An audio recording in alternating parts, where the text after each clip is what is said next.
Boa noite. Ônibus movido a gás natural realmente funciona? Será que polui menos que o diesel? Informação, debate e opinião. O JO Documento começa agora.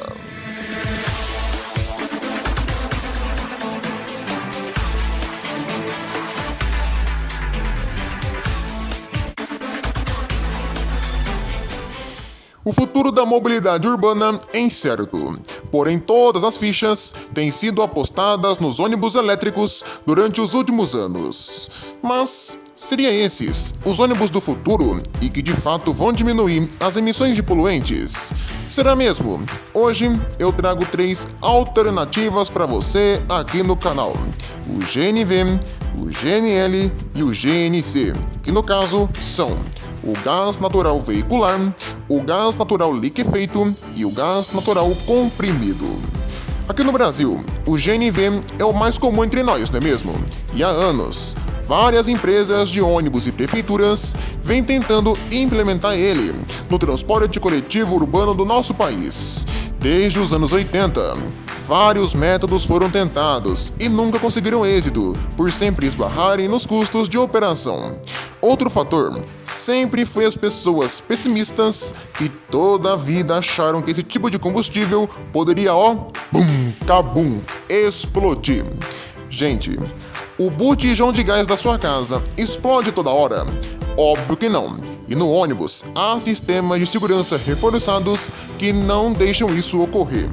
É só a empresa manter uma boa manutenção do veículo e a prefeitura um recapeamento da via. É simples. Em São Paulo, lá no passado, chegaram a adaptar alguns ônibus para GNV, porém não deu certo e eles foram convertidos a diesel. A prática sempre enfrentou resistência aqui no Brasil. E especialistas em transporte sempre defenderam que nosso país deveria ter feito uma fase de transição entre diesel, gás e elétrico. Porém não, nós partimos direto do diesel para o elétrico, o que especialistas classificam como um erro, já que na Europa houve esse processo de transição em muitas cidades. Sendo uma realidade distante, o GNV, creio eu, não deve ser o futuro do transporte brasileiro, mas pode ser uma alternativa a empresários que visam economia na hora de comprar um ônibus, já que o veículo a gás, obviamente, custa menos que um ônibus elétrico.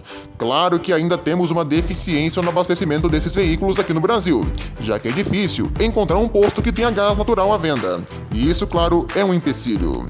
Mas, no geral, como funciona o gás natural?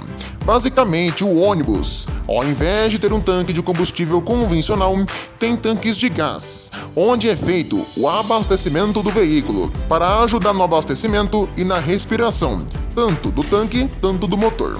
O motor do carro em si funciona da mesma maneira que o diesel, tanto que várias fabricantes oferecem modelos de motores diesel e gás totalmente iguais e fazem apenas pequenas modificações para o funcionamento ocorrer da melhor maneira possível.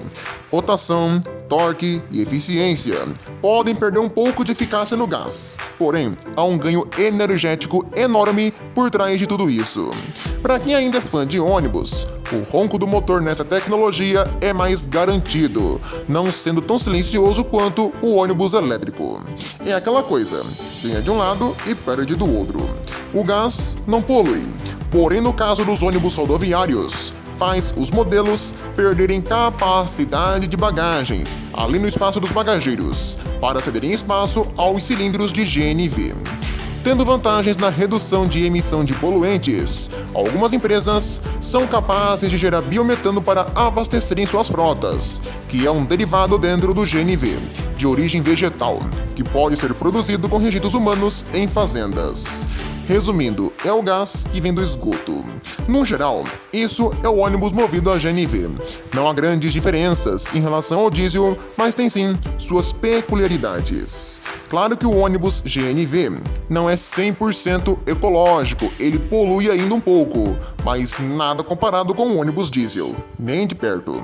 Atualmente no Brasil, apenas a Scania vende e oferece chassis movidos a gás natural para serem encarroçados em ônibus, tanto urbano e rodoviário, sendo os modelos K280 e K340 para ambos os segmentos, com cada um tendo um público-alvo diferente. Todos eles já estão no Euro 6, porém a Scania já teve sim chassis a gás no Euro 5 aqui no Brasil, porém apenas para testes. Mas, como tudo na vida há uma exceção, existe sim um chassi Euro 5 Scania GNV que roda aqui no Brasilzão. Já eu falo dele. Em questão de empresas de ônibus, duas grandes do setor rodoviário contam atualmente, neste exato momento, com ônibus GNV na frota, sendo elas a Turisilva do Rio Grande do Sul e a Aviação Cometa de São Paulo. O veículo da empresa gaúcha foi comprado em 2021 e o da Paulista neste ano de 2023. Os dois mostramos aqui no canal. O carro da Cometa é Euro 6, mas o da Turisilva é ainda Euro 5, é justamente a exceção que eu havia falado. Ambos são Scania, porém um é o K340 e o outro o K320.